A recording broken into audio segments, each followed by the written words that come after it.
see the screen okay? Good. Is this recording? Are you recording? You don't look like you're recording. Sorry. Yeah, oh no, you are recording. Okay, good. Okay, so welcome to Physics 610. This is quantum field theory. Does everyone have a syllabus? Maybe you could just start the class by going through the syllabus, just a few administrative details. So my name is Alex. I am teaching this class. This class is Physics 610, Quantum Field Theory 1. We meet Tuesday, Thursdays, 4 to 5:30 p.m. In this room. I was actually thinking that I might try and move up to the third floor because that's a slightly nicer room. But to some extent, it depends on how many people are actually in the class. Right now, we've got about 23, 24, so it may be a bit of a tight squeeze up there. We'll see how it goes. Maybe if the first problem set's really hard, we'll be able to move up to the third floor. Okay, just a few administrative details. So we do meet Tuesday, Thursday, 4 to 5:30. Occasionally, I will have to cancel class. I already know that I will have to cancel class on October 14th, which is the day after Thanksgiving. I will try and schedule either a guest lecturer or a makeup class for each class that I have to miss. Maybe one of you two sitting in the back could be a guest lecturer. Yes, but if not, let me just maybe get a quick poll. Is like, if we did other days, 4 to 5:30 p.m., would that be a reasonable time for me to schedule makeup classes if I had to miss a Tuesday or a Thursday? It is not a reasonable time. Okay, so at some point in a little bit, when we get to the point of having to schedule lectures at other times, I'll send out an email. We'll do a poll. We'll have some sort of quasi-democratic process by which these times are determined. So let's just go through administrative things. My name's Alex. My email is listed here. My phone number is listed here. Don't call me on the phone. I mean, you can call me on the phone, but like, I'm not going to pick up. I mean, I might pick. There's always a chance, but email is by far the preferred way of getting in touch with me. I try to answer my emails relatively quickly. The TA is Scott, who's sitting in back. Raise your hand, Scott. I didn't even put his phone number on here. I forgot. You can look it up, but don't give him a phone call. Send him an email. It's the best way to get in touch with him. Let's see. If you are registered for this class, this means I have your McGill email address. If you are not registered for this class and would like to sit in on the lectures, that's great. You should probably also get on the email distribution list, just in case I have to cancel a class or something like that. So if you are not registered for this class and would like to receive the announcements, send me your email. I'll add you to the list. Or if for some reason you don't want to use your McGill email address, you want to use your Gmail address because it's cooler, send me, you can set up your McGill email address to forward to your Gmail, actually. That's what you should do. Don't send me an email. Let's see. Just for my information, how many of you are actually registered for this class or planning on registered? Just about all of you. So only a couple of you are sitting in on it. Okay, good. What I might do what I might do at some point is just ask for a little demographic information from all of you. I'm not going to do that at this instant, though. Okay, let's see. The course webpage is listed on the syllabus. There's lots of good stuff there. So for example, as you can tell, I'm using a tablet to lecture. So here, look, quantum field theory. I use this instead of a blackboard for a couple of reasons. The most important of which is that it lets me record the lectures. So after the lectures, I'll be putting recordings of the lectures, video recordings of the lectures up on my website. There will also be PDFs of these slides, so if you don't feel like taking notes, you don't have to. So people generally find that sort of useful. So that is a real benefit of using the tablet to lecture. The one downside is that somehow standing up and running around on the blackboard is sort of more dramatic. And so I will try and be as dramatic as possible from a seated position, to make up for that. But yeah, okay. So that's what I'll be using. Although I should say I can't promise that I'll record every lecture. I'll try.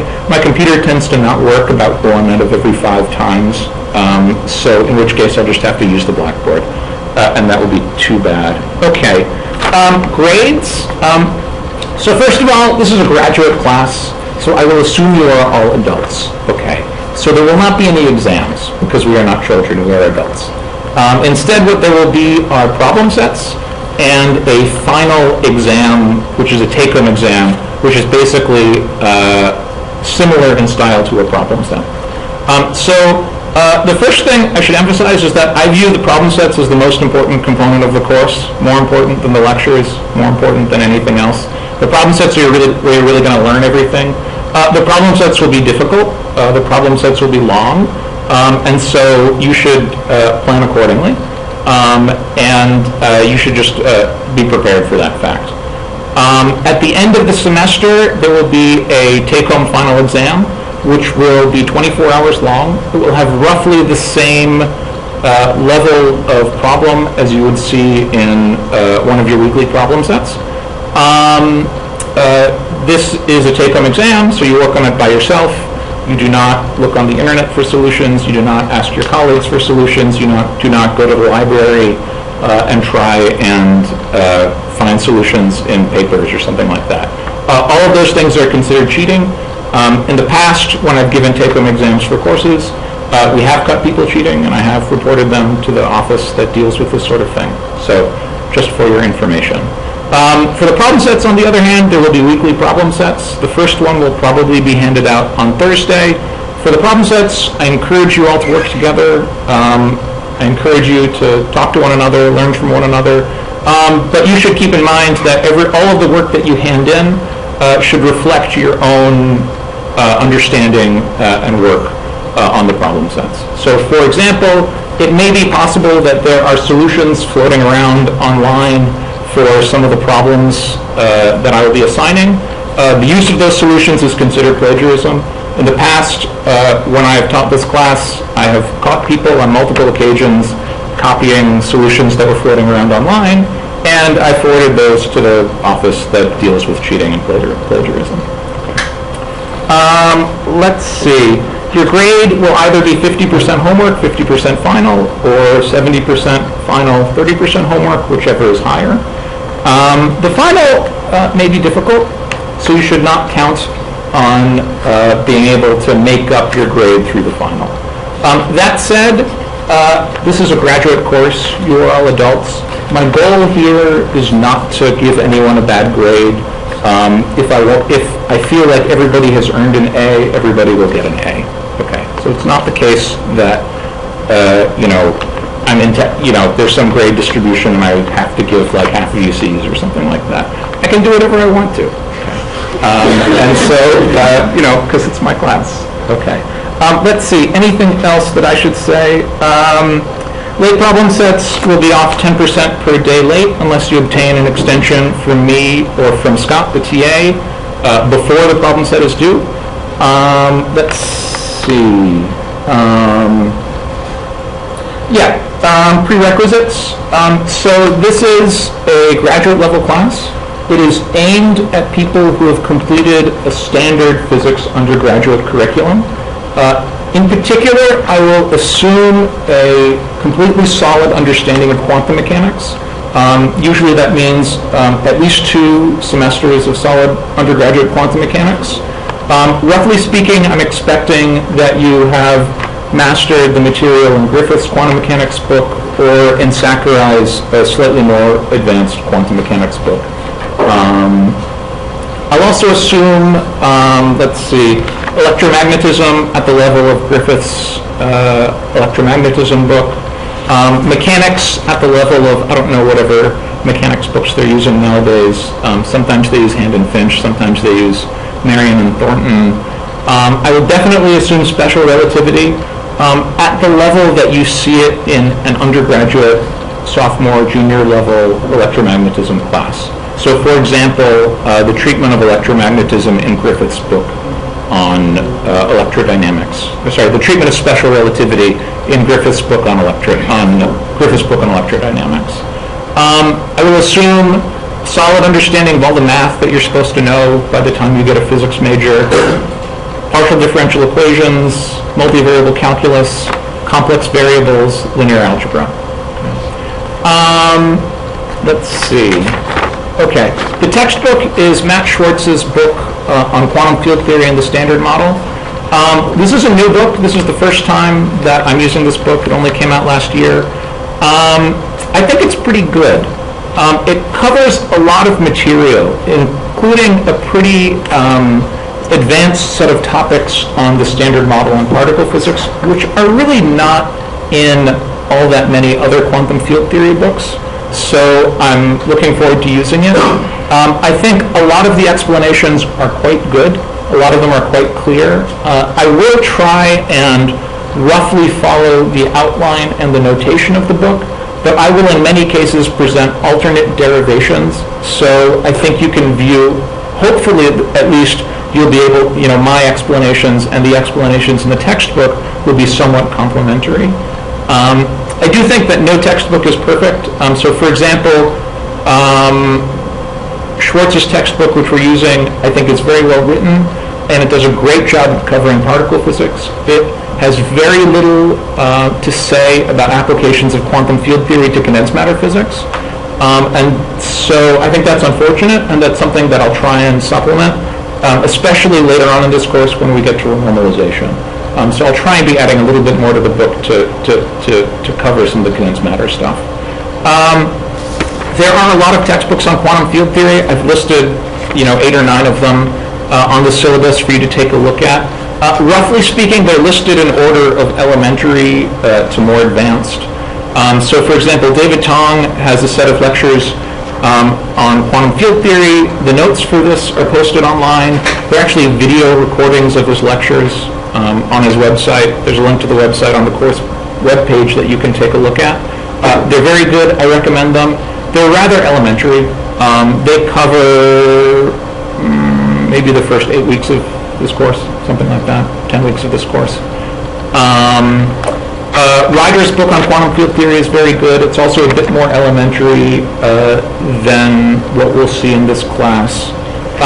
Tony Z's book on quantum field theory in a nutshell is probably one of my favorite physics books. It's like bedtime reading for physicists. It's written in a very kind of conversational style. The focus is completely on understanding things rather than on doing calculations. So it's very conceptual. It's a great alternative to the main textbook. It's a little too weird to use as a textbook for a course, but it's really good. There's a lot of stuff there that you won't find in other places. The next 2 books I've listed, Srednicki's book and Peskin and Schroeder, are kind of 2 of the standard textbooks that you will see used for quantum field theory. So they're very similar in level to the textbook we're using in the course this year. I thought about using both of them. There's no right or wrong decision. Srednicki's book is very good. It's also available online for free. Okay, so that's kind of useful. I don't quite love the order that he presents things in, which is why I chose to use Schwartz's book. Peskin and Schroeder's book is kind of the Bible. It's kind of the canonical textbook for a course on quantum field theory, but it's a little encyclopedic, and maybe it's the book that I learned quantum field theory from, so maybe I'm a little scarred by it and didn't want to use it to teach quantum field theory. But anyway, it's a kind of the book. At some point, if you continue to study quantum field theory in your life, you will own a copy of Peskin and Schroeder. That is my prediction. Okay. Ramon's book is very good. It's nice because it's short. It takes a slightly unusual point of view. It's very path integral focused, but it's quite good, and it's very concise. So it's like, Schwartz's book is like 900 pages long with very small type. Ramon's book is probably a quarter or a third of the length. So that's sort of nice. Then we have some more advanced books. Okay, Banks's book is nice. It focuses more on advanced topics. Coleman's book is probably the second best physics book ever written. It's beautiful. It's wonderful. It covers only advanced topics. But especially in the second semester of this course, there are a lot of things that we could really, you could really learn from that book. And then there's Weinberg's book, which is probably the ultimate resource on quantum field theory. I don't recommend learning quantum field theory out of this book. but you should be aware of its existence. And finally, I should mention that there is also a literature of textbooks written on quantum field theory from a condensed matter physics point of view. The last book I listed here, the one by Zinn-Justin, is kind of the standard book people discuss when they talk about quantum field theory texts from a condensed matter physics point of view. It's pretty good. There's some other ones. I know there's one by Massardo, which I actually have looked at and like. There's some others. There's one by Wren. I think there's one by Sachdev. Anyway, so there's some other books out there for those of you who are interested in a more condensed matter point of view. Finally, let me just say a couple of words about the general philosophy of this course. This is a graduate level course. I know that some of you are undergraduates, but this is a graduate course and it will be taught at the level of graduate students. Okay. So the target audience for this class is entering master's or PhD students in physics, and I'll assume that most of the entering master's and PhD students taking this course are interested in high energy theory or condensed matter theory. So because of that, I'll be assuming a certain level of background and a certain level of dedication. Okay. Maybe it would be useful for me to just get a little bit of demographic information from the people here. How many people here are entering master's or PhD students? Okay. More than half of you. Okay. And how many of you are in high energy theory? Okay. Let's see. And how many in condensed matter theory? And how many in particle physics? I guess I should have said that. No one in particle theory or experiment or. Okay, good. That's great. Okay. I should mention that yes, we'll also, especially in the second semester of this class, be going through the standard model in a great deal of detail. And so this is a great class to take for that. Let's see, how many any math people here? So there's one math person, graduate student, undergraduate, graduate student. I do quantum mechanics. I did lab phys for my undergrad. Okay, yeah, you looked familiar, yes. How many undergraduates are in this class? Okay. Are you guys all registered? Not yet. Okay. To get registered, you will have to get me sign some form. To get me to sign this form, you'll have to listen to me give you a lecture. It'll be a very short lecture, but it'll be a lecture about how hard this class is. Okay. Let's see. And all of you, the undergraduates taking this class, are you intending to go to graduate school in high energy theory, condensed matter theory, particle physics, something like that? Okay. Good. Okay. The syllabus, so the outline that I've written here in the syllabus is a little brief. It's subject to revision. So I'll start with a lecture or two just on some general motivation, why we need to consider quantum field theory, why when you try and understand quantum mechanical theories that are consistent with special relativity, you are inevitably led to quantum field theory. We'll then move on to the simplest quantum field theories, scalar field theories. We'll study their equations of motion and the quantization of these theories. We'll then move on to interactions. We'll study Feynman diagrams and all sorts of methods in perturbation theory, in quantum field theory. Before moving on to a more complicated set of quantum field theories involving spinors, we'll study the Dirac equation. By the way, how many of you have seen the Dirac equation in your quantum mechanics classes? Okay, we'll study it again by the end of class today, but don't worry. If you haven't seen the Dirac equation, you'll get to know it and love it. Spin statistics. We'll then move on to quantum electrodynamics, which is sort of the crowning achievement of quantum field theory, at least in the initial sort of phase of the development of quantum field theory in the 40s and 50s and 60s. Quantum electrodynamics is the setting of many of the original sort of theoretical successes of quantum field theory.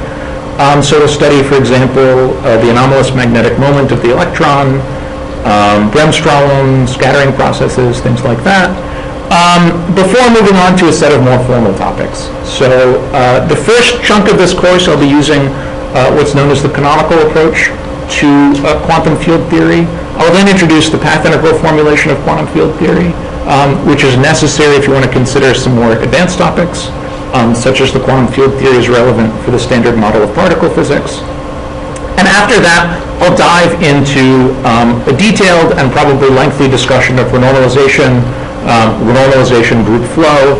This is where many of the applications to condensed matter physics will start to arise. And this is really where I think our modern understanding of quantum field theory comes about. I'm not sure exactly how far we'll get in this semester. So, for example, people claim that it is possible to do everything that I've listed here in one semester. That's a pretty tall order. So, for example, if you look at the introduction to your textbook, Schwartz claims you can go through quantum electrodynamics and renormalization in one semester. I'm not sure we'll get quite that far, but we'll at least get to the beginnings of renormalization.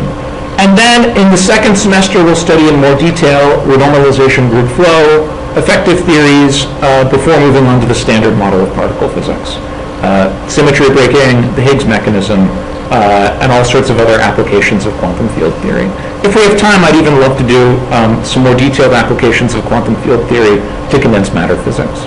Okay. So that's roughly speaking where we're going. Let me pause here and see if there are any questions before I dive into the physics. Questions, comments, feelings, thoughts to share with the group? I encourage all of you to interrupt me and ask questions. This will only work if you interrupt me when things are not clear. So please feel free to speak up and ask questions at any point. Okay. So why quantum field theory? What is quantum field theory? Okay. So before telling you about quantum field theory, let me just say a few words about quantum mechanics. So in the standard theories of quantum mechanics that you have been used to studying in your physics classes so far, when usually studies single particle quantum mechanics, that is to say theories where you have one particle, an electron say, in some potential, and particles can be neither created nor destroyed in these theories. So, for example, when you studied the hydrogen atom in your quantum mechanics class, you found the bound states of an electron in a Coulomb potential, and you studied the energy levels and so forth, but you did not consider processes where electrons could be created or destroyed. And quantum field theory is the generalization of single particle quantum mechanics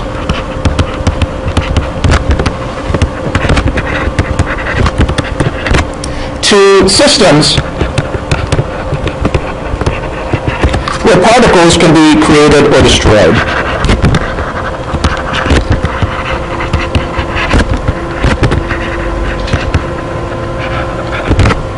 And so there's good news and there's bad news about quantum field theory.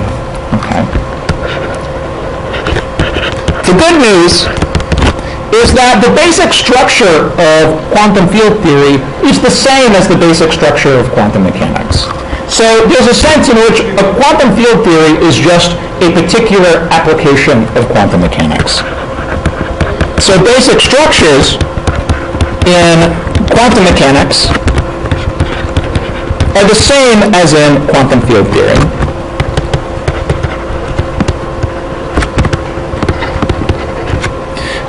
So, for example, when you studied quantum mechanics, you learned all sorts of wonderful things, such as the fact that the physical state of a system is described by a ray,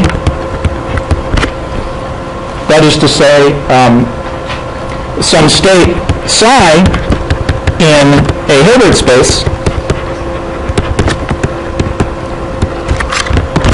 and observables, those quantities that we make predictions about in physics, are given by Hermitian operators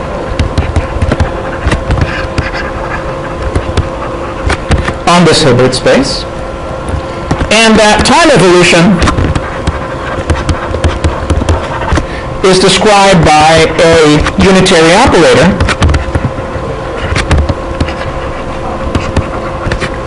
typically for time-independent systems, one of the form e to the I ht, where h is the Hamiltonian, acting on this Hilbert space. So the good news is that all of those things are true in quantum field theory.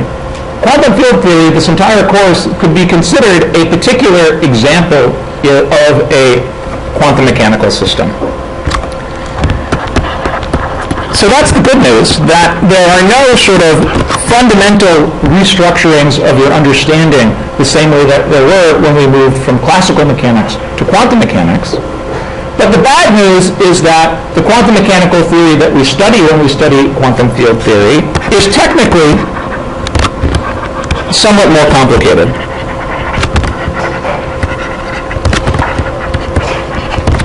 Than those that we are used to studying in our previous quantum mechanics classes.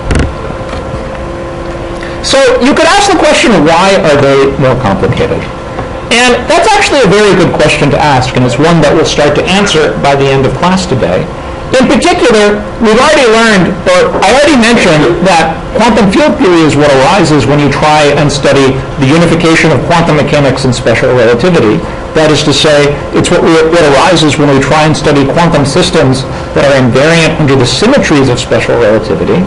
And usually, when you add symmetries to a theory, that makes the theory easier to study rather than more complicated. So for example, using the rotational invariance of the hydrogen atom makes the hydrogen atom easier to study rather than more complicated.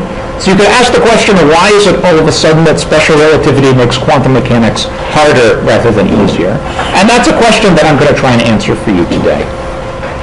But before I do so, I just want to emphasize one point about a word that I used earlier on this slide, which is the word particle. So here, by particle, we could mean some elementary particle,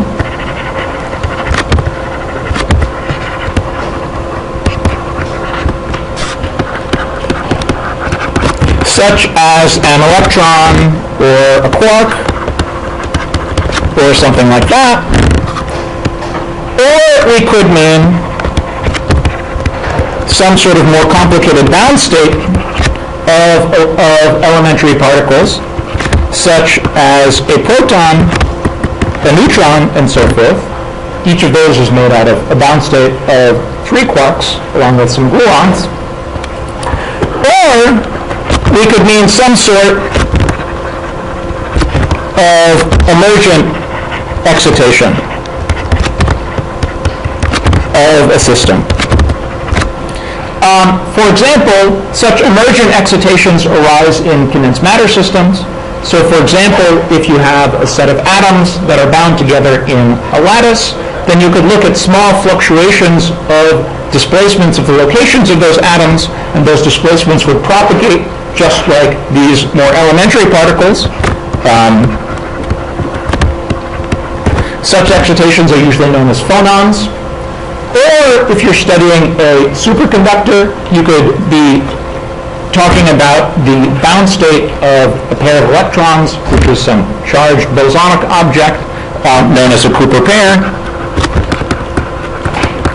Or in the world of condensed matter physics, there are all sorts of other interesting emergent excitations that one can also study using the language of quantum field theory. And I say this just to emphasize that although for much of this course we will be talking about specific examples of quantum field theory based on particle physics, many, if not most of what I'm going to say can also be applied equally well to theories of condensed matter physics. Okay, so before diving into quantum field theory, let's just think for a minute about how we describe the world in quantum mechanics. So in standard quantum mechanics, we study a non-relativistic system. So for example, if you're studying single particle quantum mechanics, you would have some wave function that describes some state psi, that will evolve according to Schrodinger's equation. So IH by dt of psi is equal to the Hamiltonian acting on psi, where that Hamiltonian, if we're studying, say, a particle of mass m, is just p squared over 2m, possibly plus other terms describing the interactions of the particle with, say, an electromagnetic field or a potential of some sort. And if we wish to make this system relativistic, then the easiest thing to try and do to make this system relativistic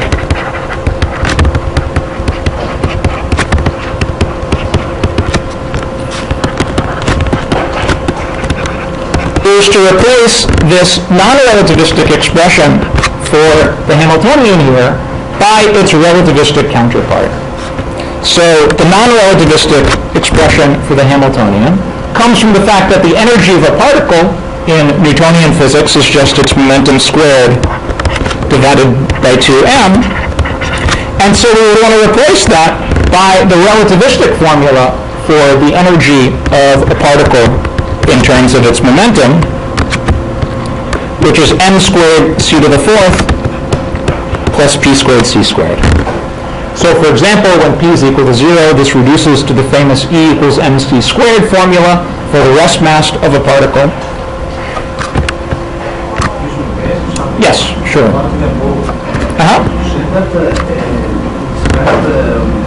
Non-elementary particles by quantum theory, right? Yes, some of them, yes. How are we sure about that? We know that it's true, but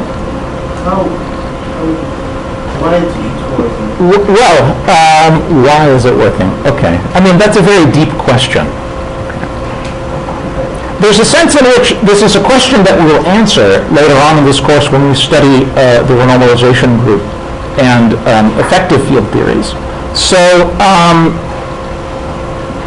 but I don't want to try and give that answer right now, okay? I understand why elementary particles is described by this field, but the quantum state, for example, why it's effectively described by quantum theories? Okay. Well, it's certainly not true that every system that you would want to study involving emergent degrees of freedom is studied by a quantum field theory, at least not one that you could study very easily. But the language of quantum field theory is the language that we use whenever we want to study local dynamics of a system. So maybe before I answer your question, let me continue and describe exactly what it is we mean when we study a quantum field theory, what we mean by a quantum field,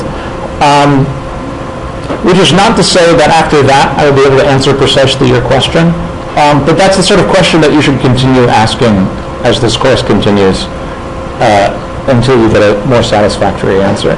But why it is that quantum field theory really works when studying, say, condensed matter systems is not something that you can really answer until you study the renormalization group. Okay? Because that will give us a language to describe why it is when we study the long-distance, low-energy dynamics of a general theory, we will always end up with some sort of quantum field theory describing the low-energy degrees of freedom. I'm not closing the door. That's a good question. Are there any other questions? Okay. So in our task of trying to understand the relativistic generalization of single particle quantum mechanics, the easiest thing to do is to replace the Schrodinger equation, IH by d by dt of psi, describing, say, here let me just use the wave function rather than the ket notation. So one would want to replace the equation that I wrote above, the single particle non-relativistic Schrodinger equation, by its relativistic counterpart. So here, the Hamiltonian will not be p squared over 2m, but will now be m squared c to the fourth plus v squared c squared acting on psi of x and t, where p is minus I h bar times d by dx. So it's the usual gradient in quantum mechanics.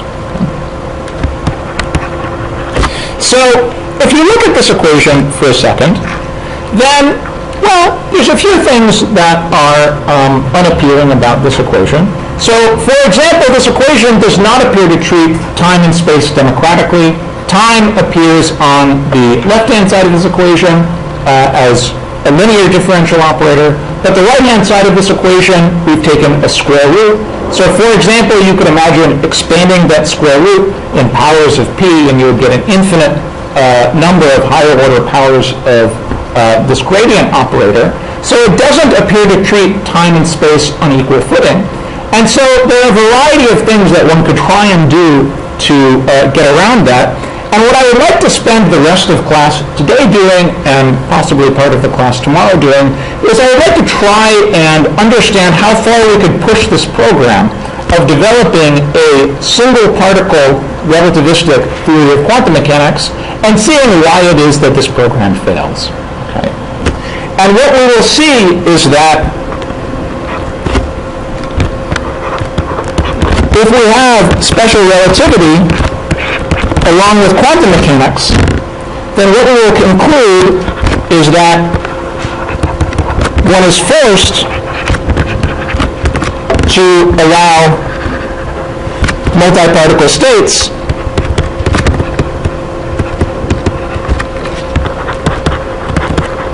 and in particular to consider processes where particles can be created or destroyed. So the question that we want to spend the next little while asking is, why is it that once you include the effects of special relativity in quantum mechanics, you're necessarily led to theories where particles can be created or destroyed, and where you're necessarily led to theories where you have to allow multi-particle states rather than just single particle states? So before I try and give a precise sort of quantitative answer to that question, let me just give a very rough kind of order of magnitude dimensional analysis argument. So roughly, the reason why you have to consider multi-particle states is that the addition of relativistic corrections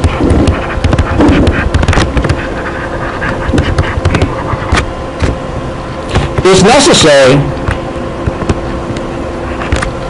for processes with energies. So the energy of some non-relativistic system, mv squared, will become relativistic when the velocities are of order the speed of light, meaning that the energies are of order mc squared. And for energies that are of order mc squared, those energies are big enough that you could create another particle. Because remember, the rest energy of a particle is mc squared in special relativity. So at which the production of particles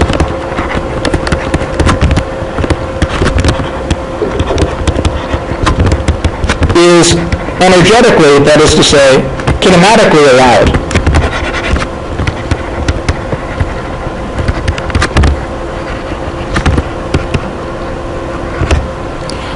Or, to say that slightly more precisely,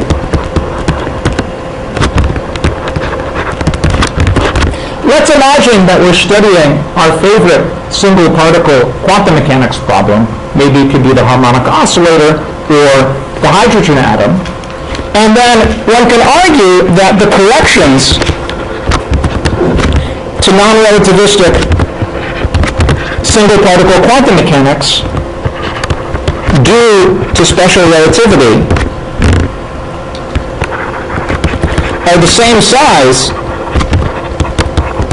or at least the same order of magnitude, as those due to multi-particle states.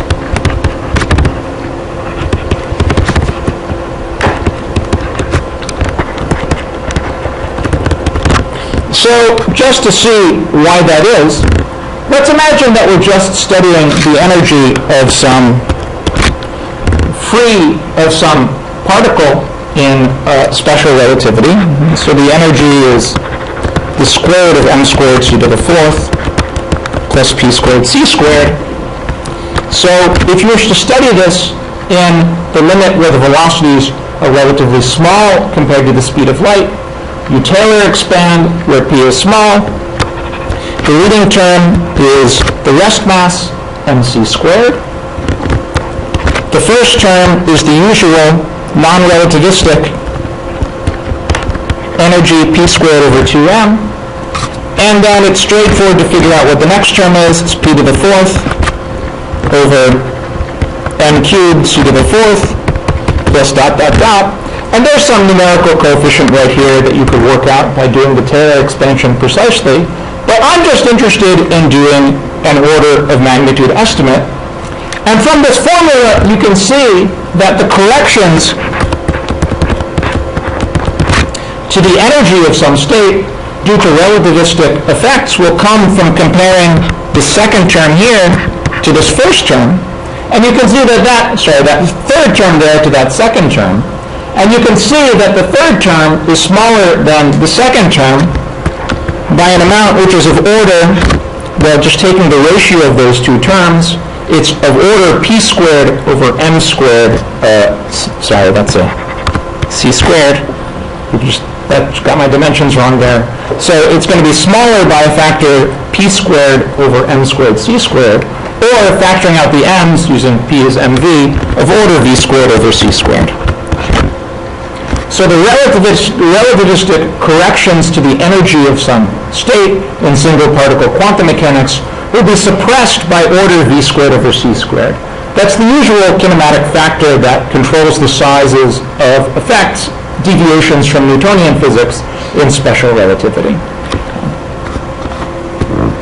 And now let's try and estimate, at least very roughly, the size of the effects of the corrections to the energy level of some state due to the presence of multi-particle states.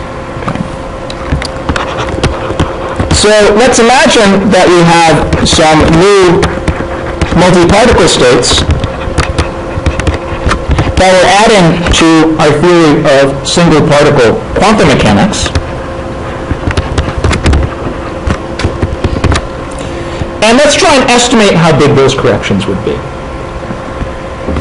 So to estimate this, let me just remind you of the usual tool that we use to estimate the size of small corrections in quantum mechanics, which is time-independent perturbation theory. So let's imagine that we're at the Hamiltonian of our single particle quantum mechanics theory. We add some small interaction term, which allows this to interact with some multi-particle states. And then the energy of the ground state will be changed by an amount that's given by the usual formula, which I will just remind you of in non-relativistic time-independent perturbation theory.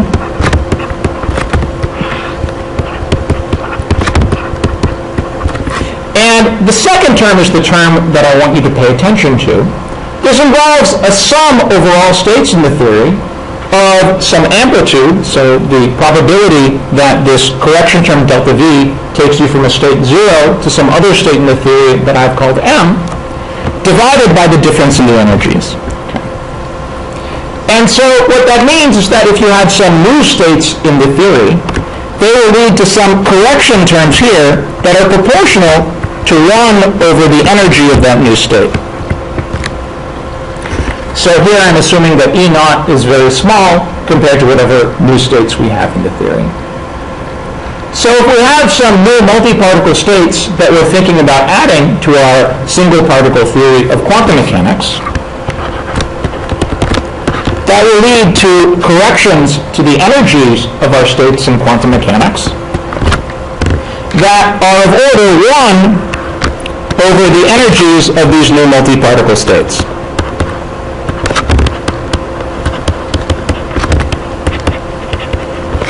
And by dimensional analysis, I need something with dimensions of energy in the numerator. So I'll just set that to be the energy of some typical process that I'm studying in this problem.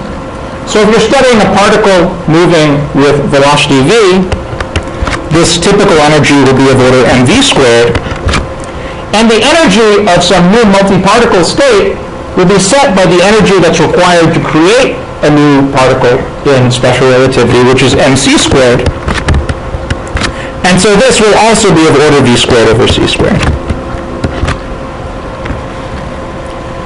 So what we see here is that whenever you try and consider the corrections due to special relativity in a single particle theory of quantum mechanics, the corrections to special relativity are always going to be of order of magnitude the same size as the corrections due to multi-particle states. So inevitably, whenever you're studying a theory of quantum mechanics and you try and think about incorporating special relativity, you're inevitably going to be led to consider theories with multi-particle states. And so what I've argued here is that the corrections to quantum mechanics from special relativity are the same size as the corrections due to multi-particle states. But in fact, you can say something much more powerful, which will occupy us for the rest of class today and for part of the class tomorrow, which is that, in fact, it's impossible to have a consistent single particle theory of quantum mechanics, which is relativistic.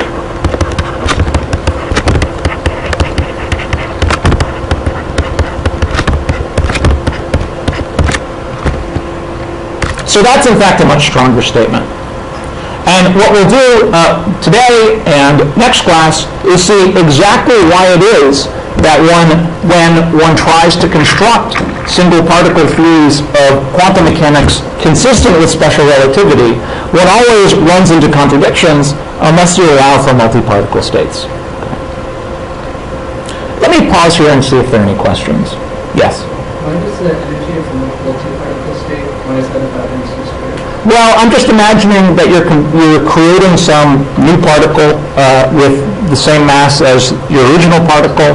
The rest energy is mc squared, at least in the limit where the velocity of the new particle is very small. Of course, it could be larger if you want to create these particles that are moving, or if you imagine you're creating a pair of them, let's say that the electrons, then you know that you would have to create an electron-positron pair by charge conservation. So maybe there's a factor of 2 there, but I'm just trying to give you an order of magnitude estimate. Good question. Any other questions?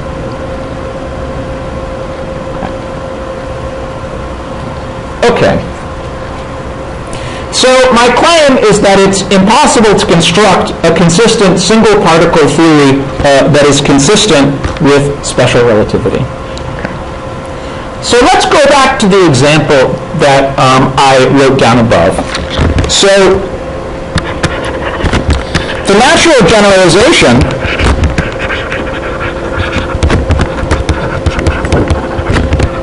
of Schrodinger's equation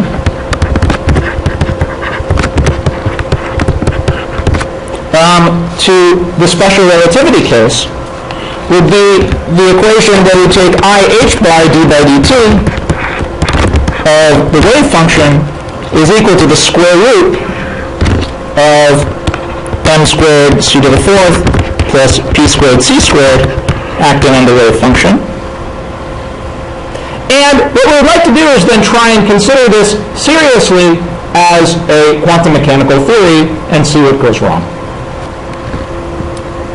So the first, and in some ways the most obvious thing that one could do, is one could literally just try and study this theory in quantum mechanics. Now, you already suspect that some things might go wrong because, as I mentioned earlier, this equation does not treat space and time democratically. On the left-hand side, you have d by dt. On the right-hand side, you have an infinite number of powers of d by dx. So you might already suspect that something goes wrong. What we're going to do next class is study that theory a bit more precisely and see exactly what it is that goes wrong. But before I do so, I just want to take a little bit of a detour and study a slightly different approach to single particle quantum mechanics, and one which was Dirac's approach when he derived the Dirac equation, and one which as you'll see, treats space and time on a much more democratic footing. Okay. So to treat space and time equally, what you would really like to be able to do is express the square root that appears here as the square root of a perfect square. So what we would really like to do is to find some system, that is to say, some sort of Hilbert space, where m squared c squared, where m squared c to the fourth plus p squared c squared is equal to the square of some other operator.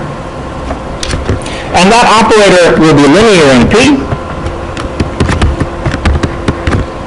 And so if you can do that, then the natural generalization of the Schrodinger equation would be IH bar d by dt of psi is that operator acting on psi. And so then this would look much more similar to standard single particle quantum mechanics. The only difference from the usual single particle quantum mechanics is that usually the quantity here is the non-relativistic Hamiltonian, which goes to p squared.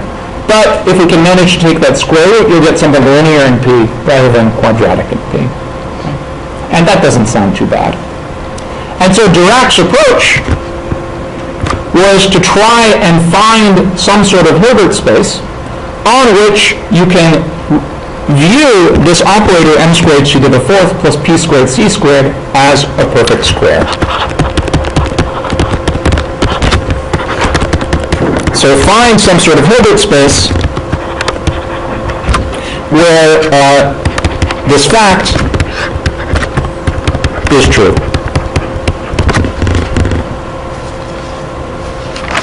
And so so most of you have not seen the Dirac equation before. For my curiosity, how many of you are taking Physics 551 this semester? Okay, so you will see the Dirac equation twice. Okay, but that's okay. You'll see it more than twice, because you'll see it again later on in this class. So today what I want to do is just give you a very brief introduction to the Dirac equation, and what we'll see is that naturally when we follow this line of reasoning, we're going to be naturally led to a theory with multi-particle states, and a theory where particles can be created and destroyed. Okay. That is to say, this is really sort of the baby version of a quantum field theory. In particular, what we'll find is that when one unifies quantum mechanics and special relativity, we'll be automatically led to a scenario where one has to allow particles to be created and destroyed, and moreover, by considering the consistency conditions for the interactions of quantum mechanics and special relativity, will immediately be led to some lessons about the internal structure of particles. Okay. So, in order to do so, what I want to do is find some Hilbert space where this operator is a perfect square. So just to make my life a little simpler, what I'm going to do, and I'll be doing this more or less systematically for the rest of this course, is use units where the speed of light is equal to 1 and h bar is equal to 1. Okay. So what does that mean? The speed of light has dimensions of velocity, length over time. So setting the speed of light equals 1 just means that I'm studying lengths in units of light times time. Setting h bar equals to 1, h bar has units of energy times time, or alternatively units of momentum times distance. So setting h bar equals to 1 just means that some sort of choice for how I'm measuring my mass units in terms of the units that I'm using for length and time. So in particular, in units where c and h bar are equal to 1, that means that everything that we consider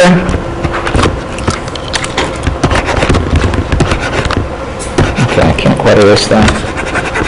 it means that every quantity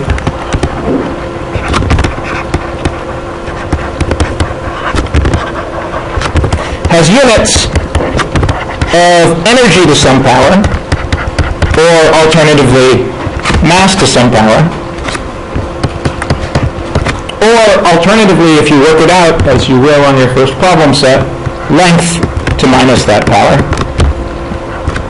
So for example, when you use these units where C and h bar equal to 1, energy will have units of mass.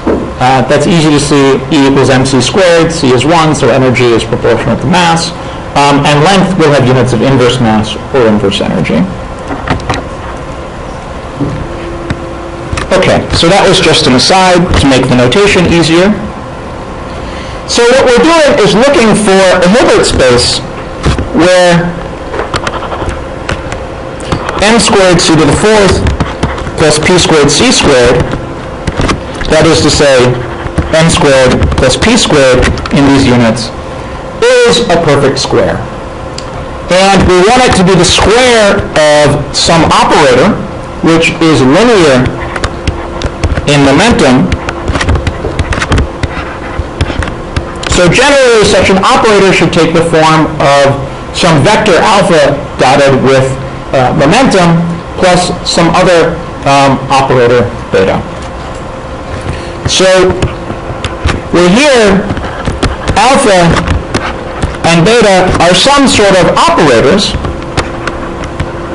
and in particular, in order for the Hamiltonian of this theory to be Hermitian, they must be Hermitian operators. And in particular, we will look for cases where they are not just operators, but finite dimensional matrices. So the question is, what properties must these matrices alpha and beta have such that m squared plus p squared is the square of alpha dot p plus beta? Okay. So let's just work that out explicitly. So alpha dot p plus beta squared, what is that? Well, that's alpha x squared px squared plus alpha y squared py squared plus alpha z squared pz squared plus beta here. Let me actually, to make my life easier, I'll just put in a factor of mass here by hand.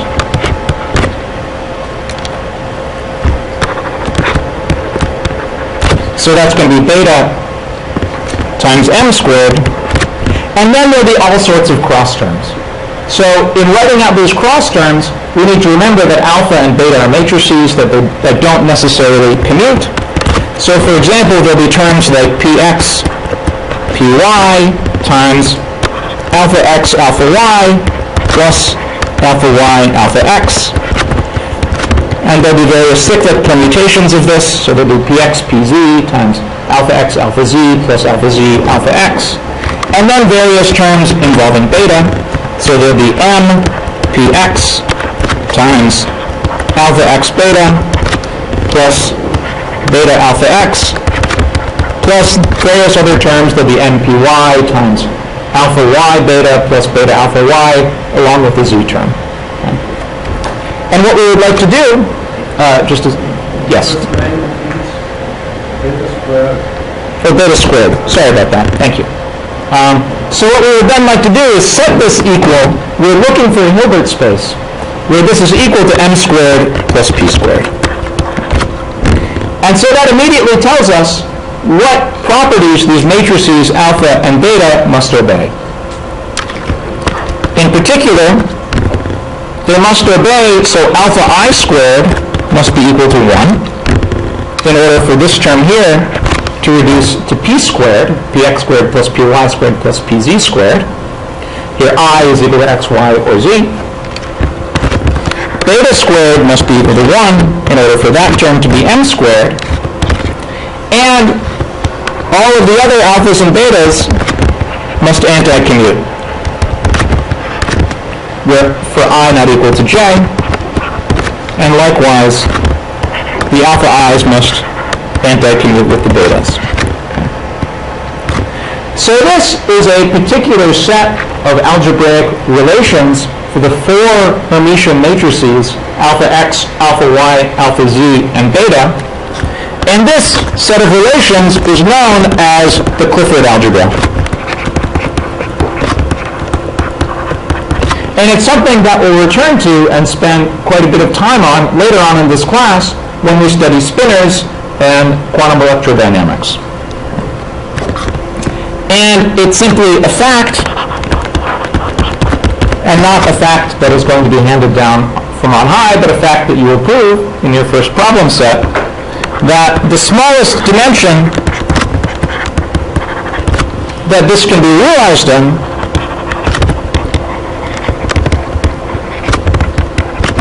is 4, where up to some conjugation by some unitary operators, which won't make any difference for the actual physics, alpha is a 4x4 matrices, a set of 3 4x4 matrices, which, if we write them in block 2x2 form, are just given by Pauli matrices under off-diagonal elements. And beta is the 4x4 matrix whose entries are 1, 0, 0, and -1, where 1 is the 2x2 identity matrix, and 0 is the 2x2 matrix with 0 entries. And so that leads us to the Dirac equation,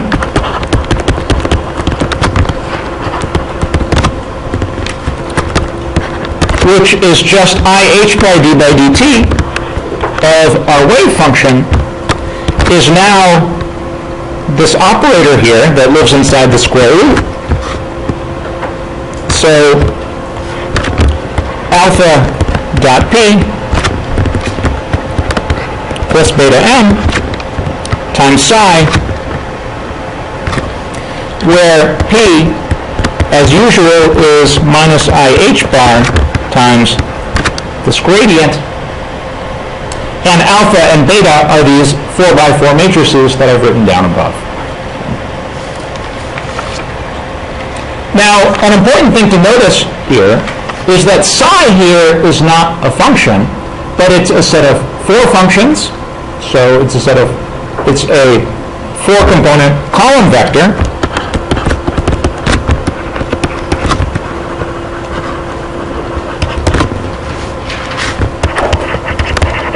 which is known as a Dirac spinor,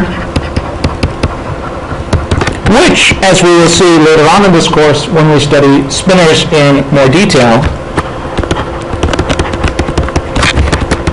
which is the relativistic generalization of the usual spinors, that is to say spin 1/2 particles of non-relativistic quantum mechanics. By the way here, I am freely assuming that you all remember your quantum mechanics, remember what Pauli matrices are, and so forth.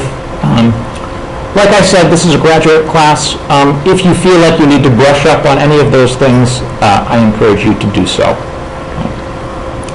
So I'm going to spend the rest of this class just describing in a little bit more detail the solutions of the Dirac equation and why it leads us to a theory where particles can be created or destroyed. But before I do so, let me pause and see if there are any questions. Yes? Yeah, why are you getting rid of the negative energy solutions? I have not said anything about negative or positive energy solutions, and I will not be getting rid of them. They will have an important role to play. Yes? Yeah, I suppose I should ask you then, why... Why am I choosing a particular sign of the square root? Okay. As we will see in just a minute, don't spoil my surprise. Yes, so that's just a choice that I'm making. One could also define another theory where I choose the opposite sign of the square root. As we will see, if this is a theory of electrons where I've chosen the positive sign of the square root, if I had chosen the negative sign, I would have come up with the conjugate theory of positrons. Right. Well, that will be extremely clear in a few minutes. Question? Why do we discard the infinite dimensional representation of the perfect algebra? Is it just a matter of Certainly. convenience? So so the representation theory of the Clifford algebra is something that we'll be talking about in a lot more detail later on in this course. Right now, I'm just going to try and come up with the simplest possible case where I can do all of this stuff. And it turns out this simplest case is the one which is the natural relativistic generalization of spin 1/2 particles in ordinary quantum mechanics. As we'll see either later this class or next class, you can see explicitly that the Dirac equation, as I've written it down, reduces quite simply to that of a spin 1/2 particle in quantum mechanics in the non-relativistic limit. Okay. So with malice of forethought, I'm using the fact that this will reduce down in a nice way in the non-relativistic limit to theories that we already know and love. Okay. But of course, more complicated representations are interesting and are things that we will discuss later on in this course. Good. Any other questions? Okay. Okay. So this is the Dirac equation. Let's spend a few minutes looking for its solutions. Okay.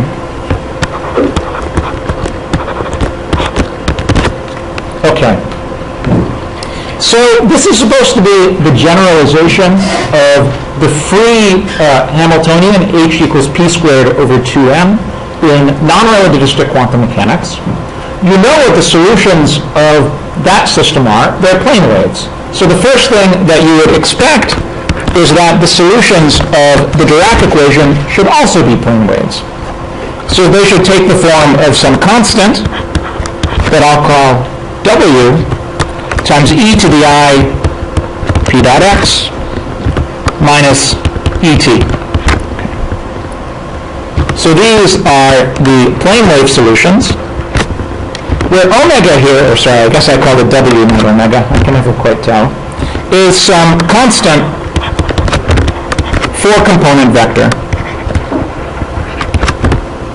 That is to say, 4-component Dirac spinner.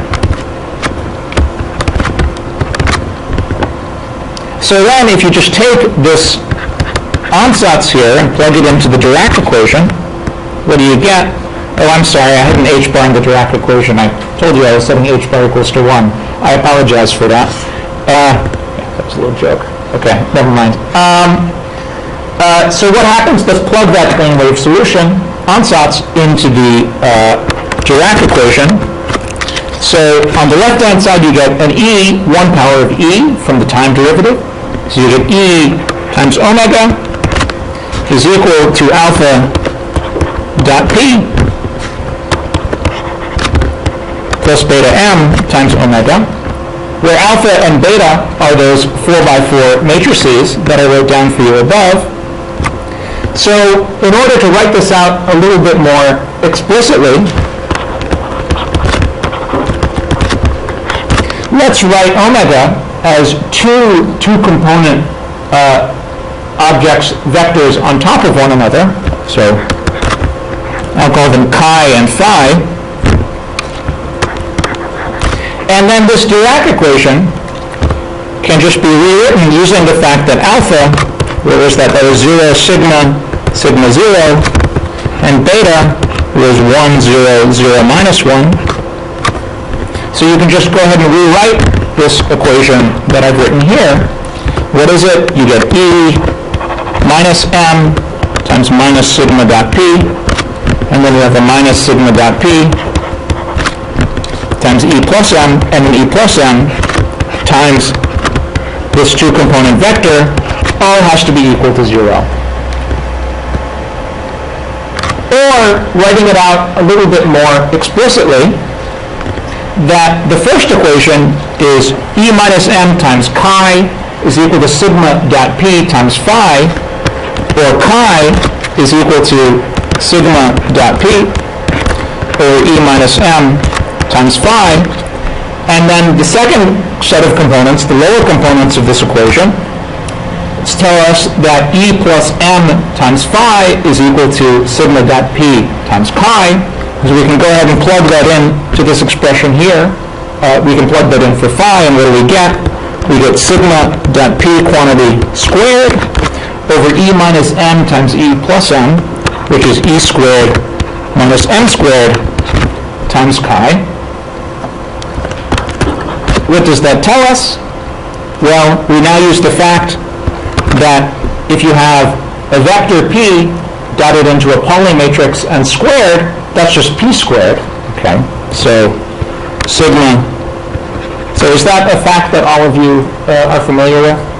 Okay, you should become familiar with it. So it's just a fairly straightforward set of algebra. So sigma dot p is some 2 by 2 matrix, compute it square, and what do you get? You just get p squared times the identity matrix, so that's E squared minus m squared times chi. And so put that together and it says that E squared minus m squared must be equal to p squared, or E squared is m squared plus p squared, which is the usual formula for energy in special relativity. Or taking the square root, E is plus or minus the square root of m squared plus p squared.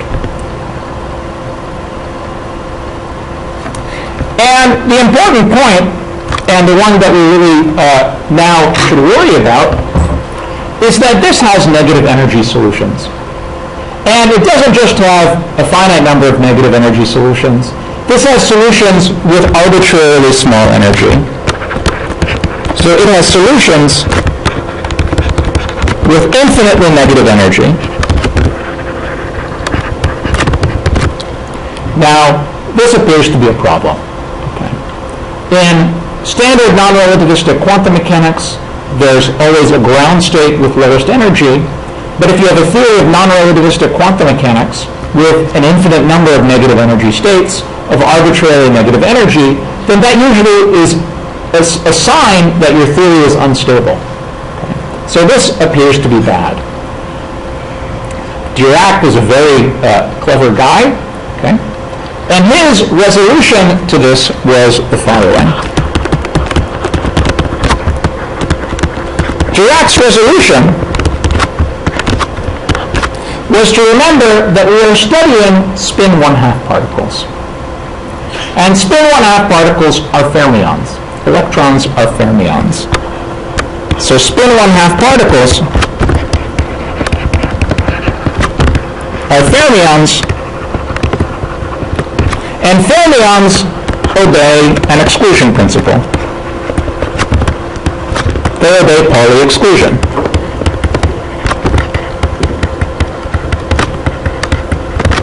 That means that no two fermions can be in the same state at once. Okay. So that means that all of these infinite number of negative energy states don't necessarily have to be a problem if all of those states are already filled up. Okay. So in particular, his proposal was that the vacuum of space, that is to say, that state which we perceive as having nothing in it, actually has all of the infinite negative energy states already filled.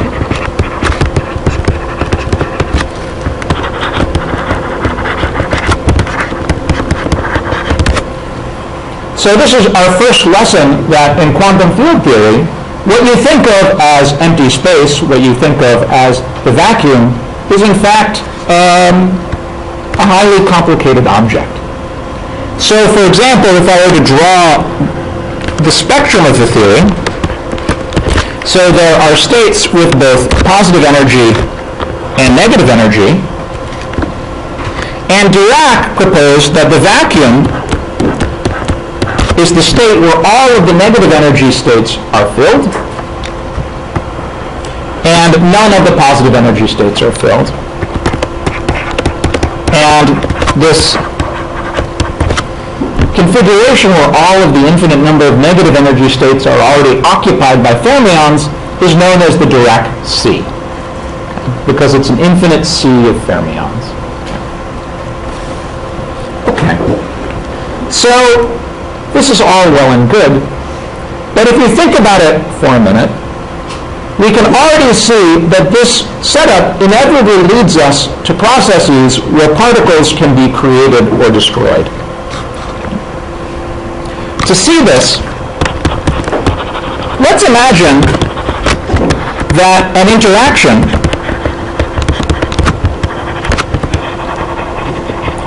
let's say we couple this thing to electromagnetism and we throw in some magnetic field or electric field or something like that. And it causes one of these fermions to hop from a negative energy state to a positive energy state.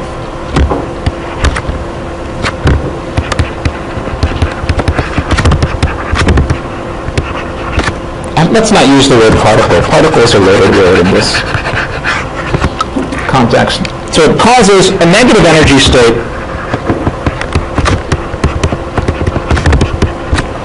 to go to a state with positive energy. So then we've gone from the vacuum. So all we've done is we've interacted with the system. We haven't changed the number of fermions. All we've done is cause one fermion to move from one of the negative energy states that had been filled to one of the positive energy states. So now what does the system look like? The system now has two components. We have a positive energy excitation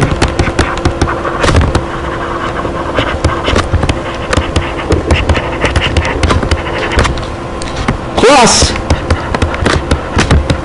a hole in the Dirac sea. That is to say, the absence of one of these filled states in the Dirac sea. Now, let's think about it for a minute. If we have an infinite number of states with negative energy that are all filled when we're in the vacuum state with zero energy, and you remove one of the states with negative energy, what does that do? If you remove a state with negative energy, you're adding energy to the system. And each hole in the Dirac sea, that is to say, each absence of a filled negative energy state, looks like a particle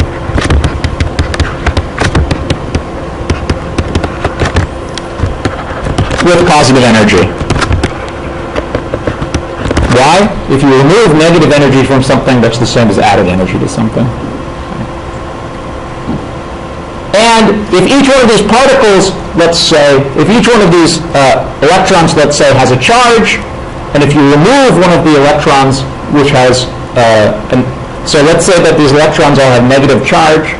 If you remove an electron with negative charge, you end up with something with positive charge. So each hole in the Dirac sea looks like a particle with the same energy as our original particle, but opposite charge.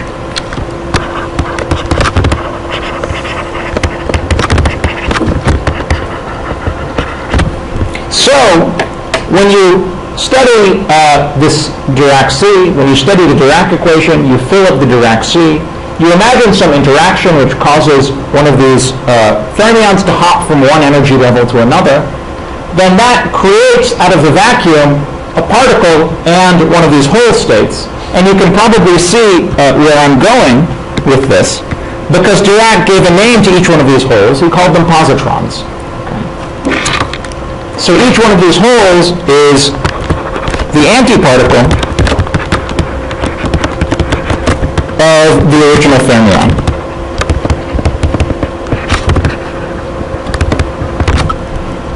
So what does this mean? This means that what looks like a standard transition from, say, the vacuum state of the system to some excited state actually is the creation of a particle-antiparticle pair.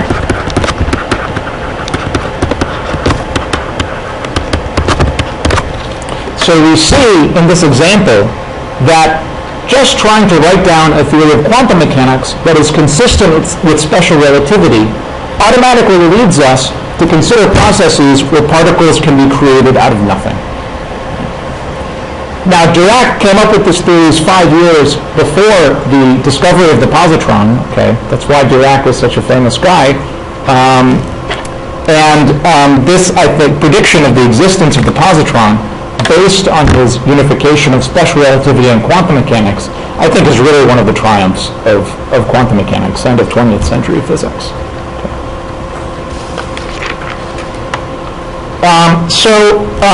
Let me pause here and see if there are any questions. Okay. So what I want to spend, what I want to spend a few more minutes doing at the beginning of next class is completing our study of the Dirac equation. What we'll see is that, in fact, this Dirac equation not only leads to the prediction of antiparticles, but it leads to a very specific prediction for some features of the internal structure of the electron, in particular its anomalous magnetic moment. We'll make a prediction for the anomalous magnetic moment based on Dirac's theory, and then this will set us up for later on in the course when we study Feynman diagrams and quantum electrodynamics for more refined predictions of the anomalous magnetic moment. And then after considering the Dirac equation, I'll go on to consider more generally how we might try and consider theories of quantum mechanics that are consistent with special relativity, and we'll see why this leads us in more detail to quantum field theory as we will come to understand it. Okay. So unless there are any further questions, maybe I should stop here. Yes? Can I ask a question? Yes. When you said something about the relativistic corrections are the same order as particle creation? Yes. If I remember correctly, in my quantum class, we studied the relativistic corrections to the hydrogen. That's right, Delaney. Yeah. So is there also some other corrections of the same order that can correspond to... Probably. That's a good question. I think there should be. Yeah. Yeah, that's a good question. I mean, the argument that I gave was awfully hand-wavy, okay? So if there are reasons why, so there could certainly be examples where multi-particle states are not relevant, I gave strictly order of magnitude. There could have been other parameters that I was missing, factors of 2 or whatever, so I remember this example that you're talking about. I don't actually remember the size of multi-particle corrections to it. Okay, so your homework is to figure that out. Tell us next class. Yes, along with a joke about quantum field theory. Yes. Any other questions? Good. Okay. See you on Thursday. Yeah, and any of you undergraduates who